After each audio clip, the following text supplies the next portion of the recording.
You know, we use thousands of words every single day, right? We don't even think about it. But what if I told you that some of the simplest words we use are hiding a really fascinating story? A story about how we communicate, and maybe, just maybe, how we can do it a little bit better. I mean, think about it for a second. Out of the hundreds of thousands of words in the English language, which ones are the ones that you absolutely could not live without? What makes a word so fundamental, so essential, that it becomes part of the very bedrock of how we talk to each other? So to get to the bottom of this, let's put one seemingly ordinary word under the microscope. It's a word you've heard a million times, you've said it, you get it. We are going to explore the word pump. Okay, so on the most basic level, we all know what a pump is. The Simple English Wiktionary puts it perfectly. It's a machine for making a liquid move. Simple enough. It's a thing, a physical object, a tool you can use. And the example they give is super clear. There was water on the floor of the house, so we had to buy a pump. Yep, we can all picture that, right? That's pump the thing. No confusion, super direct. But of course, that's only half the story. Because pump isn't just a thing, it's also an action. It's something you do. And you'll notice the definition is almost identical. But that little shift from noun to verb, well, that's where the word's real power comes from. And check out this example for the verb. We go from a flooded basement right to the core of human biology. The heart pumps blood through the body. Wow. All of a sudden, this simple mechanical word is describing a fundamental process of life itself. So we've got a noun and we've got a verb. Pretty standard stuff for a word, but there's this tiny little detail in the source material, a hidden clue, that just opens up this whole other layer to the story.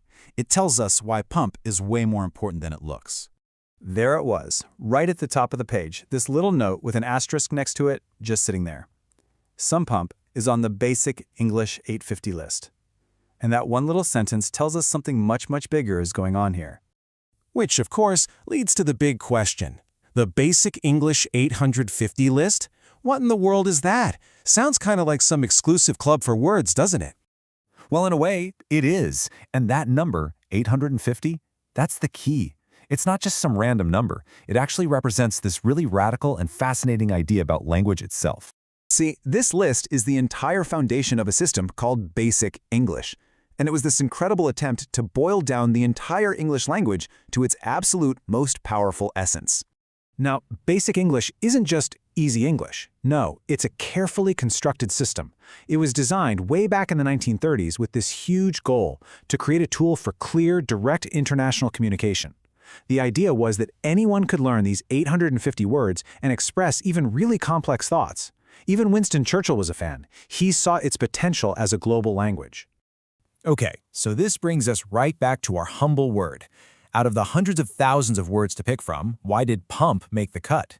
What gives it the right to be in this exclusive club of 850 words? Well, it really comes down to sheer efficiency. It's amazing when you look at it. With just one short four-letter word, you get two critical concepts. Over here on the left, you've got the noun, the machine itself. And on the right, the verb, that fundamental action of moving a liquid.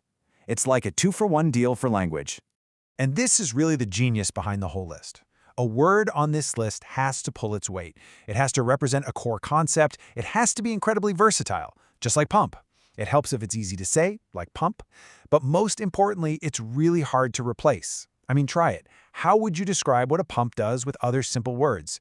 Make water go up? Push liquid? Nothing has that clean, perfect precision of just saying pump. So, what started with a simple dictionary definition has led us to this much bigger idea. This whole thing isn't just about the word pump, you see. It's about the incredible power that comes from stripping language down to its most essential parts. And that is the ultimate takeaway here. The whole philosophy behind Basic English and the reason words like pump are so powerful is that simplicity leads to clarity. Having a small vocabulary doesn't mean you can only have small ideas. It means you're forced to find the most direct, the most elegant, and the most understandable way to share those ideas with absolutely anyone. Which kind of leaves us with a final thought to chew on. We live in an age of constant information, right? We're drowning in complex jargon and endless noise. So I'll leave you with this question.